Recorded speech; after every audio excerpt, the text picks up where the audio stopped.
Hello, everybody. This is Ian Williams, the President of the Foreign Press Association, and it gives us a great deal of pleasure to be jointly hosting with the Committee to Protect Journalists, our long-standing colleagues, a briefing on the situation in Nicaragua and the press there. This gets confusing for many of us, especially my generation, who were brought up to think that Ronald Reagan was being beastly to poor Daniel Ortega. Well, he might have been, but things have changed. And Daniel Ortega, who is still the toast of many liberals from the old time, has been busily repressing the press, arresting his opponents, and is generally making life untenable for the opposition in Nicaragua. So we have several Nicaraguan journalists, and we also have Natalie Southwick from, I wasn't sure about the pronunciation there. Southwick or Southwick. I'm British, so we do strange things to names like that. Who will explain to us what the CPJ's concerns in Nicaragua and what's being done. And then we can discuss with our Nicaraguan colleagues what the position is like for people who want to report in Nicaragua or on Nicaragua, in fact. So, Natalie, what are the CPJ's concerns and what action are you taking at the moment? Thanks so much, Ian, and thank you, first of all, to the other panelists for joining us this morning. I'm really excited to hear from you and to have this conversation, and obviously the Foreign Press Association for helping host this. It's Southwick. It's much easier to say in English than Spanish, I will say that. And I'm the program coordinator covering Latin America and the Caribbean with the Committee to Protect Journalists. So CPJ is based here in New York, but we work all around the world. Nicaragua has become a country of increasing concern for our program over the last couple of years, especially since a wave of protests in 2018. It has been, for much longer than that, a difficult environment for independent journalists, but with kind of the wave of protests in 2018, the ensuing crackdown by the government on especially critical voices and journalists who are covering those demonstrations. And then over the last year leading up to these elections that are now less than 2 weeks away, the government has been putting kind of increasingly restrictive measures in place in a number of different areas, from police surveillance to new legislation that allows authorities to have even greater control over information, over critical voices, and particularly over the ever-shrinking space for the independent press. So we've been documenting press freedom violations in Nicaragua as they come up. This year has been especially busy for us in terms of that, with dozens of journalists that have gone into exile in other countries, journalists that have been summoned to be interrogated as part of these ongoing criminal investigations that have allowed the Ortega government to really sideline any sort of political opposition, several journalists that have been imprisoned, and a number of other kind of ways of control that we're keeping an eye on in the country. I think, Nicaragua doesn't necessarily get the same kind of attention in terms of press freedom concerns as perhaps a country like Mexico, where you have incredibly high rates of deadly violence against journalists. That's not something that we have seen so much in a place like Nicaragua, but there are a number of other mechanisms that authorities are able to use for censorship there. So that's kind of what we're seeing. And we really wanted to have this conversation prior to the electoral process that is taking place. I think calling them elections at this point is a bit generous, but we have a lot of concerns about how journalists are going to be treated, how journalists are going to be able to cover that process, how the Nicaraguan public is going to be able to get information about it, and really what comes next. So thank you again for this invitation, and really excited for this conversation. One of the issues is to what degree the intimidation is having an effect, because we know from our own part, we've consistently followed the situation in Hong Kong, for example. And for the last year, we found it impossible to get anyone from Hong Kong who is willing and able to take the risk to appear on a press briefing and denounce what's happening.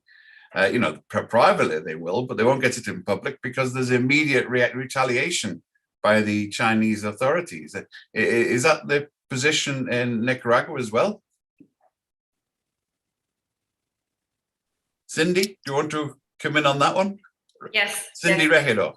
Hi.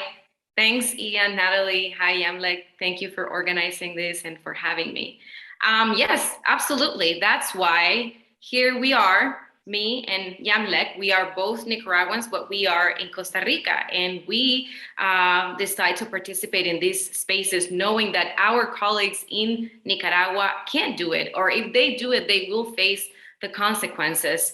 It's a very, very dire situation that what we're going through in Nicaragua. And one of the things that I can tell you is that at this point, our colleagues are no longer putting their names in their articles, no bylines, because that also poses a threat after dozens of us have been interrogated by the prosecutor's office as a way of intimidating us. And this is just like the last part and the last kind of intimidation. There are other many ways of intimidating and censoring and harassing the reporters in Nicaragua.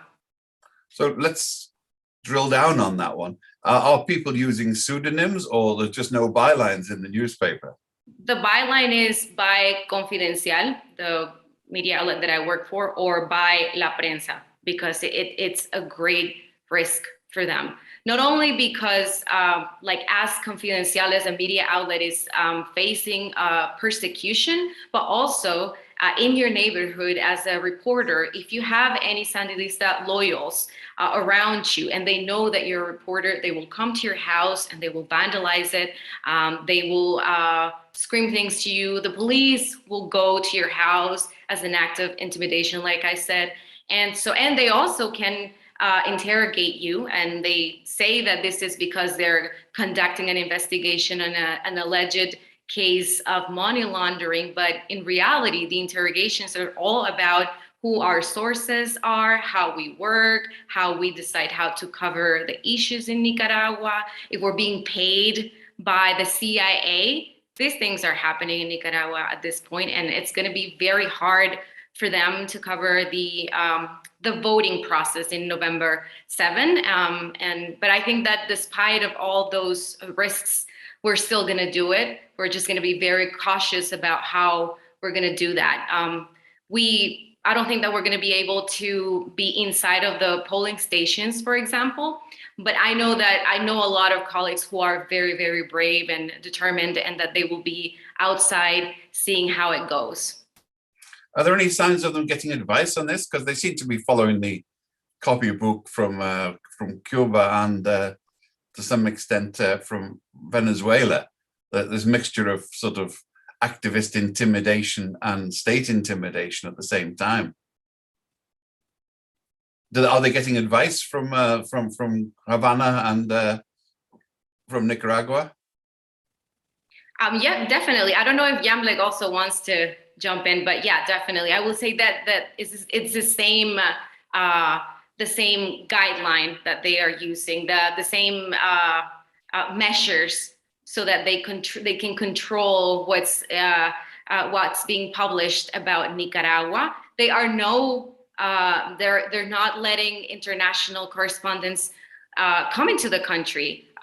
Many reporters have denounced that they have filed all the information, submitted information to the immigration office, and they say, nope, you're not welcome in the country. You can't report from Nicaragua about the election.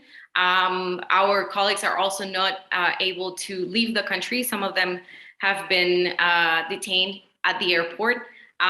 So yeah, they basically they want to have the entire control of the situation and what's being published about what's going on in the country. Yamlek, you want to come in on this? Yeah, even though there's no proof that happening, it is a fact that Nicaragua, Cuba, and Venezuela, and even Russia have agreements, international agreements on a lot of issues, including security. So they are probably giving advice. There's advisors telling them what to do, telling them what to replicate, to like what measures to replicate and what kind of laws they can apply to limit freedom of freedom of expression. It is the case. The problem is that we cannot prove that because of the short access to information that Nicaraguan journalists have. And as Cindy was saying, there's not even the possibility that foreign journalists can go to Nicaragua. So we can really do anything but keep up front and keep searching what they don't want us to find. Yeah. Natalie, you wanted to come in on this? Yes, just to follow up on Yamlek's point, especially about the laws that we're seeing, from our perspective at CPJ, we're able to kind of look at when some of these laws get passed, we can compare them to what we've seen in other countries. And so you have a couple of these laws that were passed in Nicaragua over the last year, where immediately for us, they set off alarm bells. We were raising concerns about this legislation last October before it was passed. There's a cyber crimes law. There's a law about foreign agents. So if you're receiving funding from really any entity outside of Nicaragua, you have to register as a foreign agent. That law is essentially copy pasted from Russia. It's very similar legislation to what we've seen in Russia. The laws about expression online, really similar to the anti-hate legislation that we saw passed in Venezuela back in 2017. One thing that's different, or that's especially concerning about Nicaragua, is the speed. So, Venezuela passed a couple of these laws that essentially allowed criminalization of expression online under this very broad definition of what hate speech is.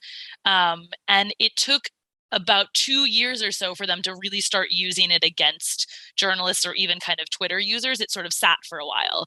And so with Nicaragua, when we saw these laws get passed last year, there was a question of, okay, is this laying the groundwork in a similar way? How long is it going to take for these to start being used against people? Unfortunately, the answer has been really quickly.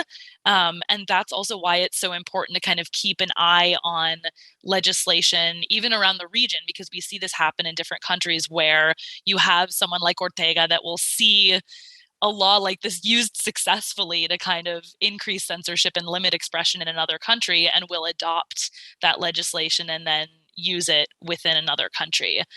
So this is, unfortunately, it's nothing new in kind of the grand scheme of things. It is new in the legal framework in Nicaragua, but we are seeing, the Ortega government kind of pick and choose these pieces of legislation from other countries that they think will be helpful.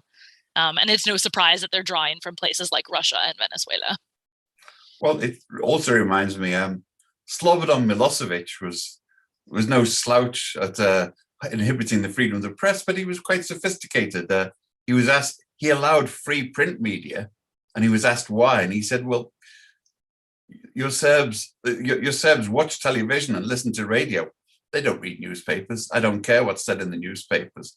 How important is the press in Nicaragua internally, and how does it fit in? Does the government have control of the radio and television as well? Unfortunately, yes. I started my career in 2007. That's right around when Ortega returned to power. And since then, independent journalists are not able to attend to official press conferences. We have no access to public information, public data.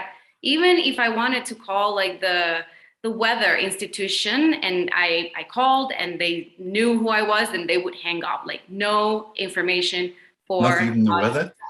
Not even about the weather, seriously. So it was very a hostile relationship with the press. And what the first lady back then, now Vice President Rosario Murillo, said was that the official policy on communication would be, we're not going to let these people contaminate the information. We're going to deliver it ourselves. And well, she took it very personally, because she is the one that actually delivers all the information every day through a phone call. She calls to one of her media outlets and she talks about the weather, about the schools, about health issues, about even hate speech against the opposition and journalists.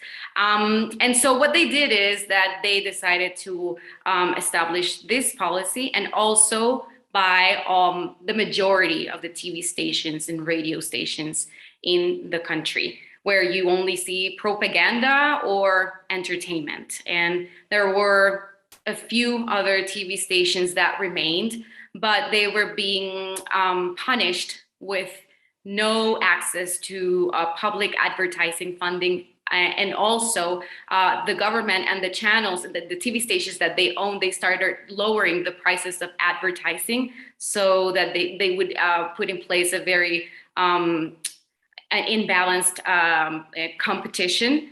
And these TV stations progressively decided to just like sell. The TV station that I used to work for sold the TV station to one of Ortega's allies. And so now it is also airing only propaganda and entertainment. And so that's what happened. Like it was like progressively deteriorating. And now people are mostly getting propaganda, entertainment, soap operas, TV series, sports. And the independent media, well, we struggle, but we fortunately have a broad, solid audience who is always looking for what we publish through our media outlets that are mainly now digital, like YouTube, websites, social media. Unfortunately, we have 2 shows in Confidencial, and they were aired on national TV, but since 2018, we are censored. So what we do is that we continue to produce those shows and we put them on YouTube where people can still access. But we have to say that in Nicaragua, the access to internet is still very low coverage, or people don't have access like on a regular basis to the internet. So we have to admit that is a problem, because people don't have the opportunity to choose what they want to read and see. Is there a way around this? Is cell phone use prevalent? Can you sort of tailor your electronic media, please? I'm gonna add something, if anything. I think we have to consider that Nicaragua is the second poorest country in Latin America. I come from a low-income neighborhood, and I was the only one in the whole neighborhood, like in the whole 5 blocks in my neighborhood that had internet access at home. The rest of my classmates and my neighbors, they went to parks that had internet, but that are controlled, are government controlled. So yeah, that's a thing. So people has nothing to get informed, and people need like there's radio, but really old people hear to radio. Not everyone is like listening to radio. And there's internet, and there were the newspapers, but that's no longer available, right? So there's very few options for Nicaraguan people to know what is happening in Nicaragua if you are poor, and a lot of people are poor in Nicaragua. I don't think my family, for example, could be very well informed if I wasn't telling them what is happening in Nicaragua, or my friends, because Nicaragua is trying to disinform people, is trying to mislead them to think that they're the good guys and that nothing is happening and that no one was killed in Nicaragua. And if they were killed, they were doing something bad. But that's really not the case. But they are doing all their efforts to limit the access of information for people and low-income people to think that. So that's the strategy, really. They don't want us to know what is happening because it's not convenience for them. So in a sense, it's economic censorship. It's not like Cuba, where the internet is under direct government control, or China. I mean, Yeah. Since if they're taking advice from Venezuela and Cuba, then we can presume that they will also be calling on the comrades in Beijing to say, how do you run the Great Chinese Wall on the internet? There's not any sign of that technology being used? I think one of the better examples for that is Cuba. In Cuba, the internet is controlled by the government. It's not the case for Nicaragua. People with internet at home can access to sites like Confidencial or La Prensa, but that's not the case for public internet. For example, the sites are blocked. Some sites that can be used for information are blocked too. People only have social media, but we know that social media is a problem since you don't control what kind of disinformation can be or not. Maybe there's tweets and things that can inform people, but you can't control that, and they know that. So that's why they do the laws on ciberdelitos, because they can't control it, but they can process legally people that says things contrary to the government. That had happened. Nicaragua, I remember, maybe I'm mistaken, but they got in jail a guy that made TikToks against the government, because TikTok is a platform that can express and spread a lot of information very quickly. So he was in trouble because of that. So that also happens in places like Venezuela or Cuba or Russia or China. So they are taking notes from them, but they are doing also their own thing. And that own thing, it's even more evil sometimes. The Ortega and his spouse are in an anomalous position in some ways. For example, Nicaragua has one of the most repressive laws on abortion in the continent, if not the world, I understand, which was one of the first signs that this was not the Daniel Ortega who Ronald Reagan opposed originally. So how was the US government's approach to this? Was Donald Trump for or against Ortega? Did he care? He was completely against, and he had a very good rhetoric, I would say, about how we're going to do something about Nicaragua because this is communism taking over the hemisphere or whatever. And the Trump administration put in place some measures, but so did the Congress. Some sanctions have been applied to government officials based on corruption acts and human rights abuses. But I don't think that has been enough. And now we have the Biden administration that is also saying, yes, we have a problem in Nicaragua. This is an authoritarian regime. But I don't think that this is like a subject that they want to actually address directly. I don't know why, but I feel like they're focusing on the Northern Triangle with the whole migration crisis. But Nicaragua is not part of that plan, even though they're talking about how important it is to have democracy and human rights in place so that people don't leave their countries. And so I don't know what's going on exactly, and I don't want to speculate, but it's very interesting that the Biden administration is not following up, because in Nicaragua, we already have thousands of people fleeing from the country, not only to Costa Rica, which is the main destination and has been the main destination for years and decades, but also to the United States. Before the crisis, you only had like 1,000 Nicaraguans that were apprehended in the borders in the United States. At this point, at the end of 2021 fiscal year, we have 50,000 Nicaraguans that were apprehended in the US borders. So I think it should be a matter of great concern for the Biden administration. And I also would like to say that this is so very different from what happened in the 80s with the Reagan administration and the Cold War era. Completely different, Ian. I know, but not everybody catches up on this. There's a lot of people in America who think that Putin is the last defender of socialism in the world. It's the same in Nicaragua, that they support Chavez and they support they'll support Ortega because Reagan opposed them, and no one seems to have noticed that things have changed. The abortion law in Nicaragua, which was a real turning point for many people to show that this was not your cozy Sandinistas, I don't think it was noticed enough by many people.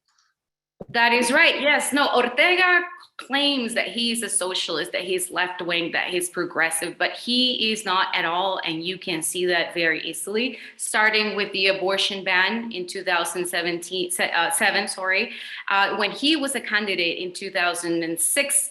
He desperately needed to have a reconciliation with the Catholic Church, which plays a huge role in Nicaraguan society. And the Catholic Church wanted to ban abortion completely. We had a law in place that allowed women to have abortion in case their health and their lives were at risk.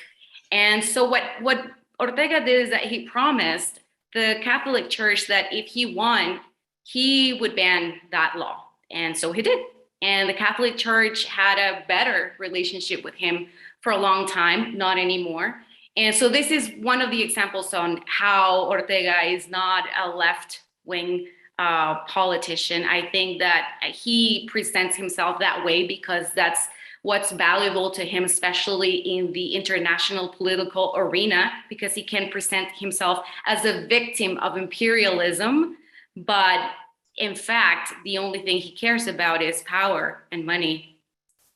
Yes. Do we foresee a state visit to Texas, to Florida at some point, since he's so like-minded with the governors there?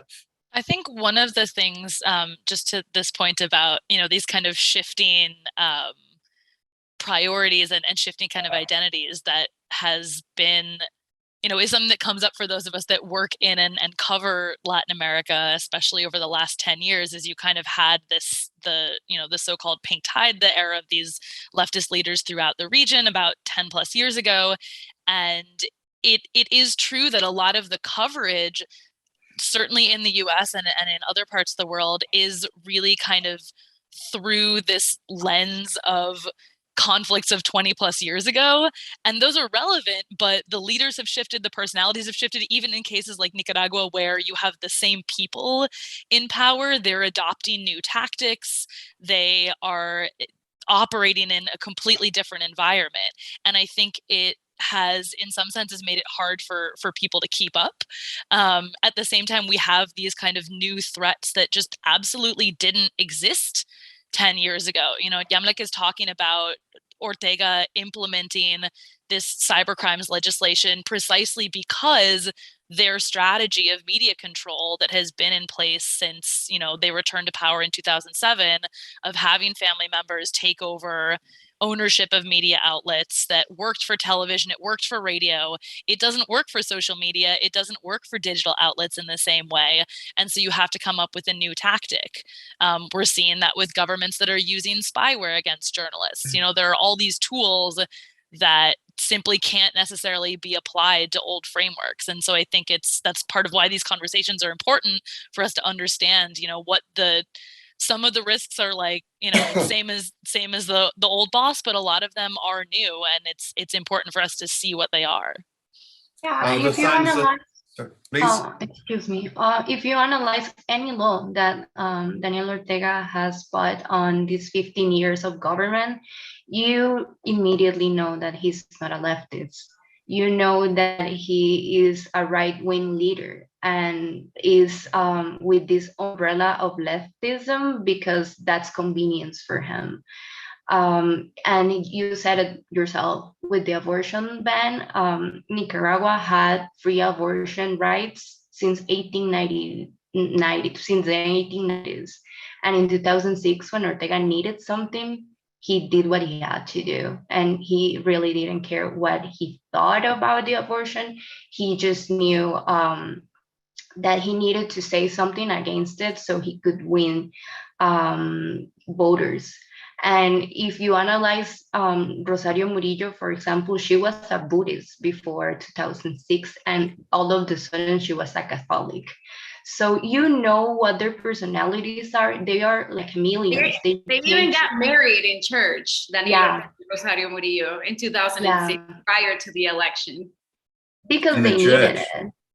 Yeah, Not a Buddhist they're like temples. chameleons, but I see them like that. They change as they need to change, and they say what they need to say so they can stay more in power. And I'm kind of disagreeing on he's not the same person he was 30 years ago. I think he is.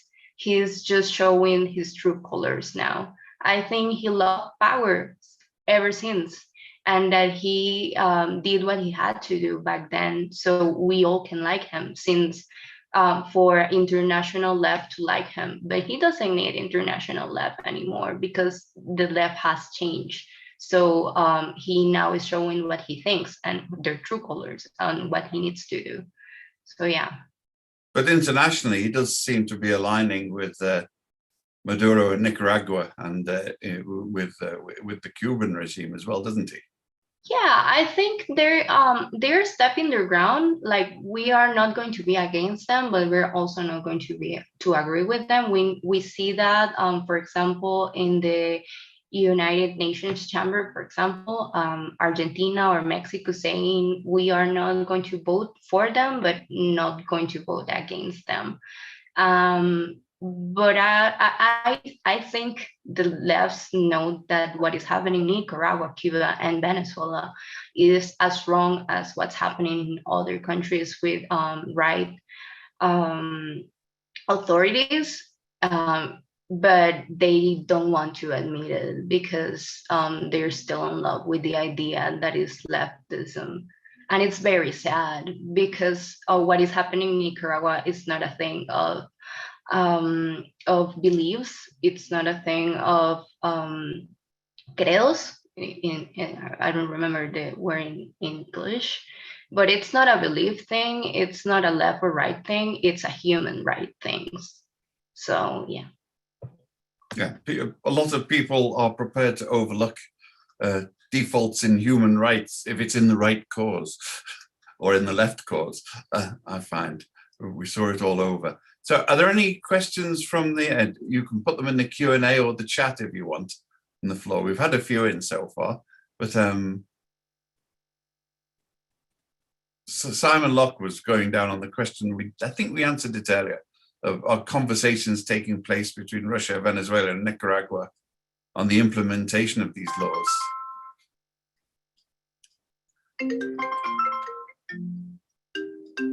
Sorry. Yes? Do you know, are there any direct signs of conversations to get Nicaraguan advisors in the in Managua? Is that a question for me? Who's anybody? I mean, I can certainly say, you know, again, to the point earlier, it's not always necessary even to have kind of direct, like, again, we're seeing places like Nicaragua see laws that are implemented in other countries and emulate them. And that is a pattern that comes up fairly regularly, especially in Latin America, I think, because, you know, partly because you can literally take the language of one law and just kind of tailor it to your needs. So we see that with some defamation legislation. We see that with, you know, so again, some of the cyber crimes laws that echo the language that we see in other countries. And so it's not even a case of necessarily, well, is there kind of, you know, direct advice? But if you are someone like Ortega Murillo and you want to look at the law that's being implemented in Russia and you say, oh, well, this seems to be working really well in terms of restricting independent and critical reporting in Russia, maybe there's something to take from this. And again, this is part of kind of a broader media strategy. I think, we see leaders throughout the region, kind of regardless of where they are on the political spectrum, kind of pulling tactics from each other. Whether it was, a couple years ago, a number of different presidents adopting the fake news rhetoric. You saw that started with Chavez back, 12 plus years ago. He was one of the early adopters of fake news. Right. And then you saw Duterte in the Philippines and Erdogan in Turkey and Bukele in El Salvador and Bolsonaro in Brazil. It was for whoever it was politically expedient for them to kind of make the press an enemy. And so you do have these regional and even kind of global trends where leaders with authoritarian tendencies will pick and choose these tactics that they think are going to be helpful for them as they try to control the press. And certainly we're seeing that in Nicaragua, especially this year with the very real concern that this government seems to have about people possibly running against them in the elections, and the really extreme measures that they've taken to sideline political opponents and in particular to really limit the space for critical reporting. Apart from the media, what effect does this have on the normal population? I mean, Michael McDonald wants you to answer. I'm wondering what the sense is on the ground in Nicaragua. How afraid are people to speak, and how hard is it to get sources to speak to you? I mean, I found this in authoritarian countries that, you've had to go sneaking around back walls and, talking anonymously to people where no cameras are present to get any sense. And even then you have to promise not to use their names. Is that the sense of what's happening in Nicaragua? It is definitely the case. It is so hard for us lately because, well, first of all, since 2018, there is a state police where people cannot go to any kind of demonstration unless you're a Frente Sandinista loyal. In that case, you can go to the streets and show your support to the regime. But if you're not, and if you want to carry a national flag, the Nicaraguan flag, that can mean that you are against the government, because that was like the main symbol during the protest in 2018. And that can present a problem if the police asks you why you're carrying that flag with you. And so I think there is a lot of fear in people because they have also seen how other people have ended up in jail for talking to the press, especially during the last months. A lot of our sources, human rights defenders, civic leaders, the presidential hopefuls, they were all giving interviews about what their thoughts were on the election, and they are now all in jail. I want to mention this case that was very hard for me to process because I know it wasn't my fault, but I felt really bad about this interview that I carried for our show with a human rights defender. And she was explaining why all these accusations, the judicial accusations against the opposition members were not consistent, were not legally binding. And 1 week after that interview, she was in jail. She's been in jail for over 90 days now. And what the government is saying is that she was inciting fear or inciting treason or foreign intervention.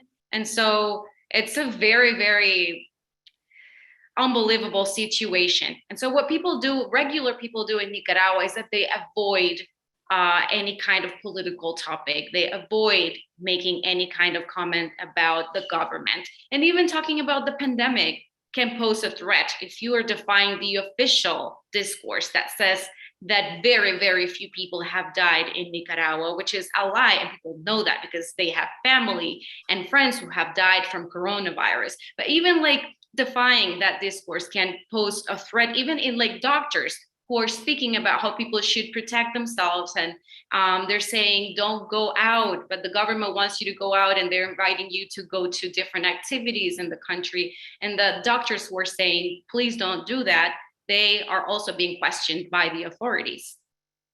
So they're using the power of the state on the anti-vaxxer issue as well. Are there any vaccinations, in fact? To follow on Cindy's point, just to really emphasize that. I mean, that's something that we heard from journalists on the ground beginning last year, when COVID arrived in Nicaragua, because it did get to Nicaragua despite what government authorities said.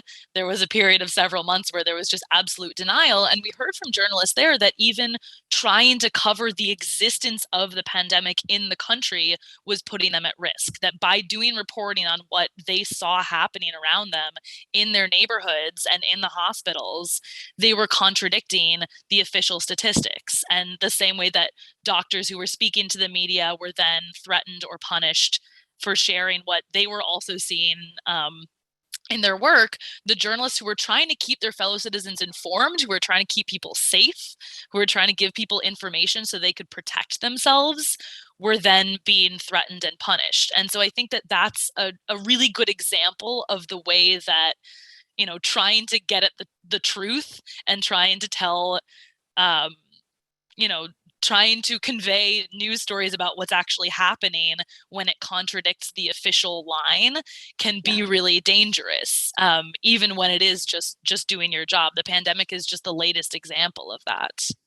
Just an example, on coronavirus, people that is hospitalized have no rights to bring their cell phones to where they are in the hospital, because they don't want people recording what is happening in there. I know this firsthand. Some of my my close circle told me, because they were hospitalized, and they take the phones away, so they cannot record, they cannot talk to people, and if they do, it's in a very sneaky way where nurses give them like 2 minutes so they can talk to their loved ones, since they are sick and they can die.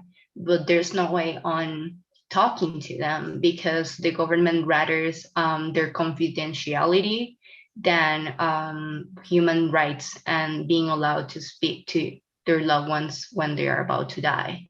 So that's just an example.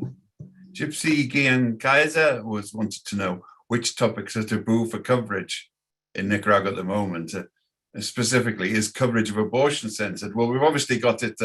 Coverage of COVID is censored. Are there any other subjects that are off the record as far as the government's concerned? Everyone, like everything is off the topics for them if they were up to them. Really. Yeah, and I think that they're also very sensitive about. There is also a law. The cyber law also includes punishment for those who leak public information. I think that's a very sensitive topic, because this is a very corrupt regime as well. And so somebody asked about the informants. Yes, we have lots of sources and we value them greatly, because that's how we are able to do what we do, thanks to what the information that they provide. And so when we have informants or people from inside the public institutions, and we can finally access to contracts or any kind of information that we have never seen, and we find that there is corruption or irregularities, I think that the government it's very despises all those things, and they're very scared that these things see the light of the day, because it means that they can either lose part of their political base, or they're being portrayed as for who they are, which is corrupt. And so I think that that's also very sensitive. Any kind of public information that has been hidden since they came to power. But yeah, we greatly appreciate the help of these informants and the information and the documents that they have provided to us, and that we use for our investigative reports. Rupert Shaw asked, is there a culture of informants? And I think you partly alluded to that. But I suspect, not sure, what Rupert's talking about is a culture of spies, of neighborhood informants, informing on people. Just to add something, I think I work in a Costa Rican news outlet, and the norm in there is to publish names. And if you don't publish the name, it's actually low quality publication, since there is no names to to say in the paper, right? But that's not a thing in Nicaragua, since everyone is taking care of their bags, and journalists and news outlets are like lepers. So if we want information to be published about what is happening in Nicaragua, there's like a 90% probability that we cannot publish what source gave us that information. And yeah, there are people like spies inside, well, not spies, but people that know that what's happening in Nicaragua is bad, and they want to give a little bit of help to news media. So yeah, but there's people that need to not to be mentioned. Like people cannot know that we even know each other. So there's like that level of secrecy in Nicaragua, like people inside of official work in Nicaragua, like government work, that give information to the media, but are not allowed, journalists are not allowed even to address them directly, not even to speak to them. Okay, Cindy, you want to come back on the Yes, informant issue? sorry, I misunderstood. Yes. I apologize. Do you mean informants, like from the government doing like intelligence? Informants to the, yes, from the government. I mean, like in Cuba, they have people in every barrio who are, Absolutely. agents for the revolution. Yes, yes.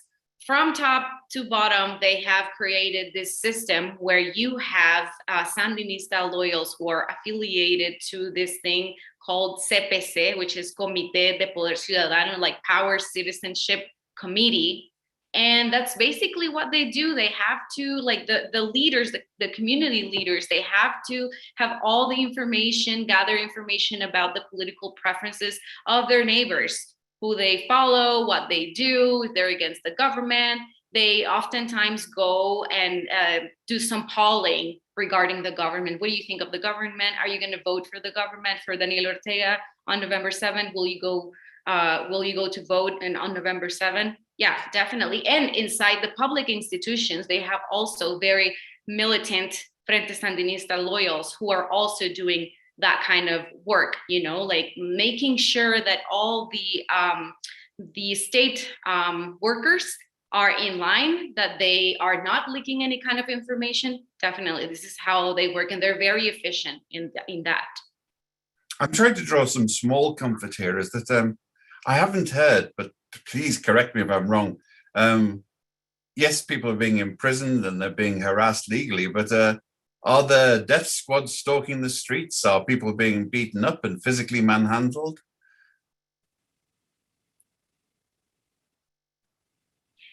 They are not, if they're not messing with politic issues, like if you don't do anything about, if you're not considered a terrorist, then you can go about and do whatever you have to do. There's a lot of corruption, though. If you are you have ties with the Sandinista loyals, then you will get like special treatment.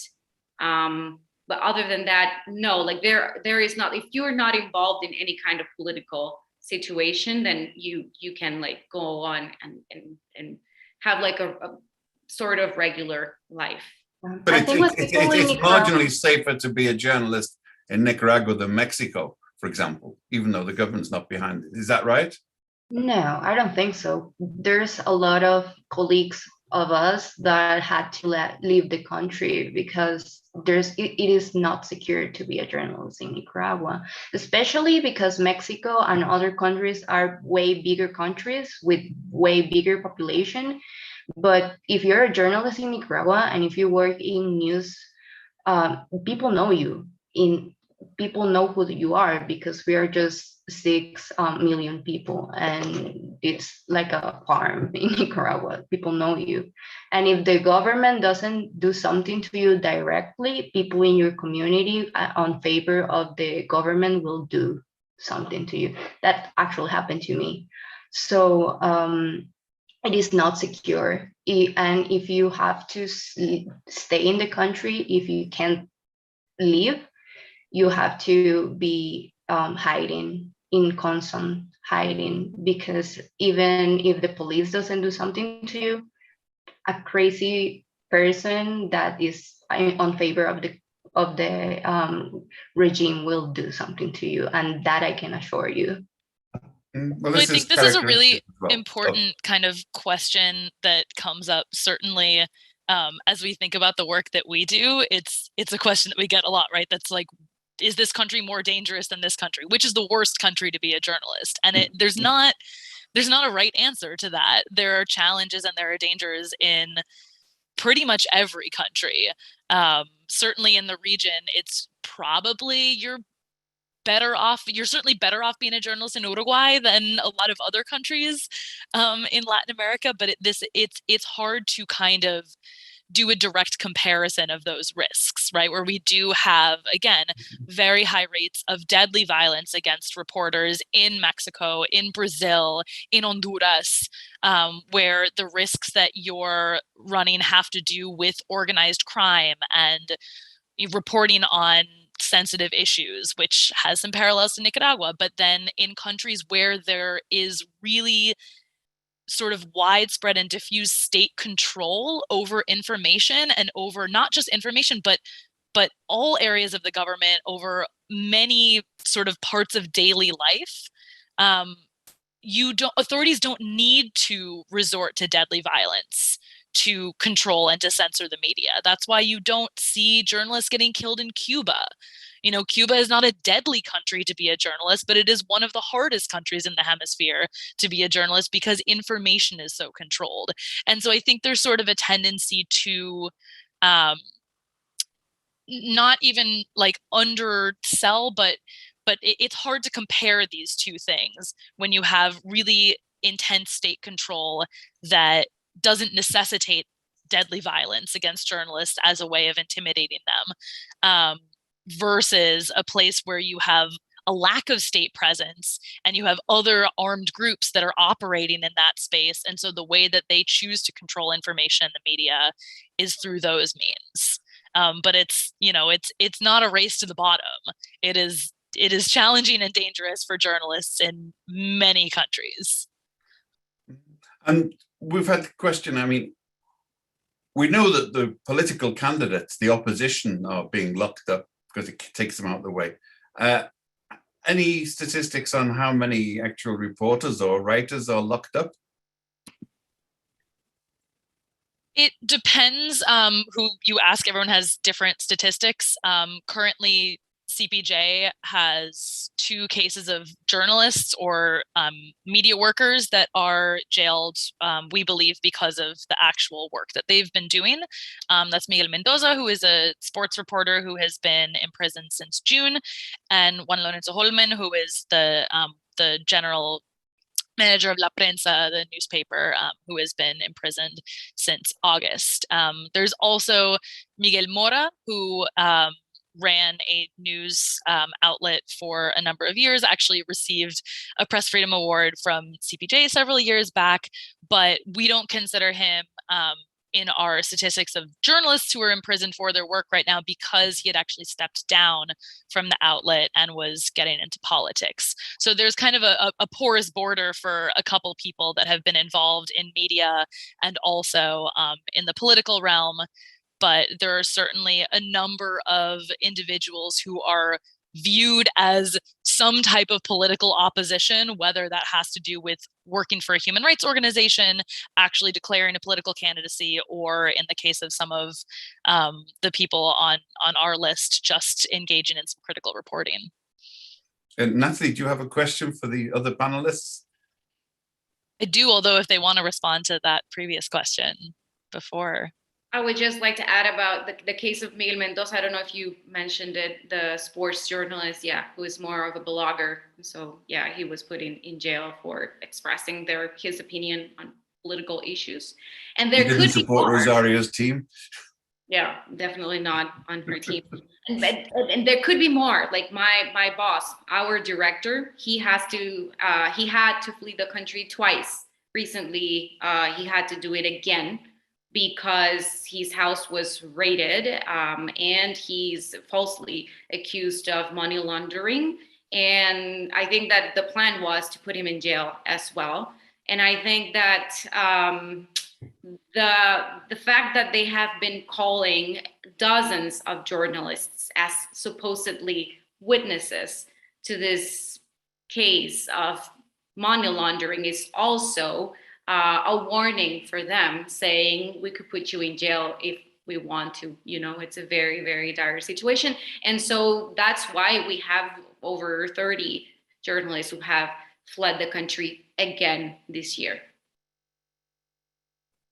Yeah, I think that's a really key point, right? Is that for a lot of people, they preemptively chose to remove themselves from the sort of direct line of fire, and didn't want to wait around. You mentioned earlier that sometimes they were refused exit at the airport.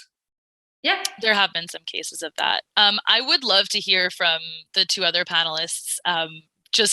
We've talked a lot about the challenges and the many, many dangers for journalists. But one thing that I've been really struck by in my conversations with Nicaraguan reporters over the last, 4 years really, is how even people that have left the country, like both of you, that there was, 2018 seemed like it was kind of an inflection point for a lot of people, especially the younger generation of reporters, for whom this was a really kind of career defining moment of people doing reporting that they'd never done before. I've heard from people that all of a sudden they felt like they were, really applying the skills that they had learned and that they were in the middle of something very important. And we've seen since then, even people that have relocated to Costa Rica or to other places are creating small projects that allow them to continue reporting on what's happening in Nicaragua. And there's this really deep commitment to continuing to tell the stories of what's happening in Nicaragua, even from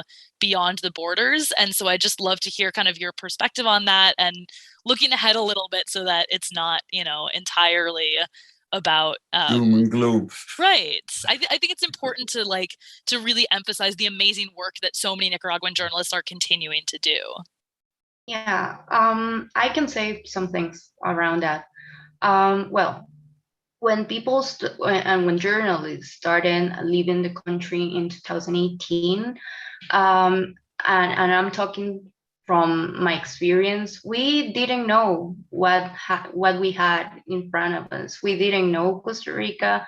We didn't have contacts in Costa Rica. We didn't have like a network of support in the countries that we live now. So I myself started reporting on immigration and what, like, the after of the fleet and the after of we left the country, now what. So that was like and is my main topic right now. But I know some colleagues that were from TV and that they didn't necessarily talk about politics before in their jobs, that felt the need, one, to keep reporting on Nicaragua, because that's the only way. That's like the logic that, like, yeah, I left Nicaragua, but Nicaragua hasn't left from me. So I know some colleagues that started projects, and because they needed to do something.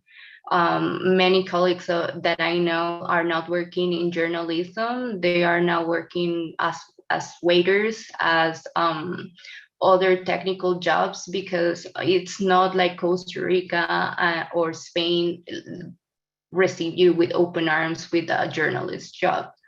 And because the journalist jobs here are kind of different, since the culture in general is different. So they do what they have to do to eat, but they don't leave Nicaragua. They are still working on stories in their free time to keep informing people, because that's the only way. Like, I don't see any other form to keep living myself in peace than knowing that I'm at least helping a little bit. And I know that's the case of most people and most journalists that left the country in Nicaragua, mainly since 2018, I guess. So yeah, we do what we have to do to eat. If I have to clean rooms, I'll do it, but I'm going to still talking about Nicaragua because it's what I love. I love my country. I don't love the state that is in, but I love my country. And if I have to do something to help, I will do it. And the only way that I can help, because that's the only title that I have. I'm not a political person, but the only title that I have is just a journalist. I will do that, maybe trying to help someone or something. So. Thank you, Yamlek. I think that's a resounding note to finish on, because we're coming towards the end of the time. And thank you, Natalie and Cindy, for the contributions. And just, I was hoping for confirmation, but next week we are planning to have Holly McKay, who is reporting from Kabul, a single American woman reporter, well, Australia, as a matter of fact.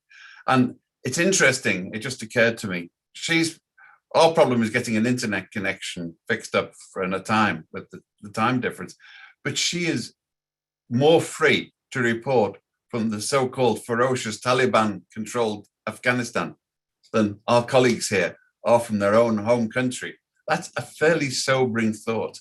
We will let you know when Holly does come, but obviously she's got her problems, but they're not the same problems as the Nicaraguan journalists are facing. And we really need to scotch the rumor that in any way Ortega is a progressive, anti-imperialist defender of human rights. If he ever was, that would appear that's it's buried in the Sandinista grave somewhere. But thank you very much, everybody. Look forward to seeing you all soon. Do follow the Foreign Press Association. Do follow and support the Committee to Protect Journalists and the work that they're doing, revealing what it costs. And by the way, we have also had a joint campaign about American requirements of foreign journalists to register as foreign agents as well. So, we are equal opportunities campaigners on these matters. Thank you very much. Thank you, Natalie. Thank you, the CPJ. Thank you, the panelists. See you again soon, I hope. Thank you. Thank you. Thank you both.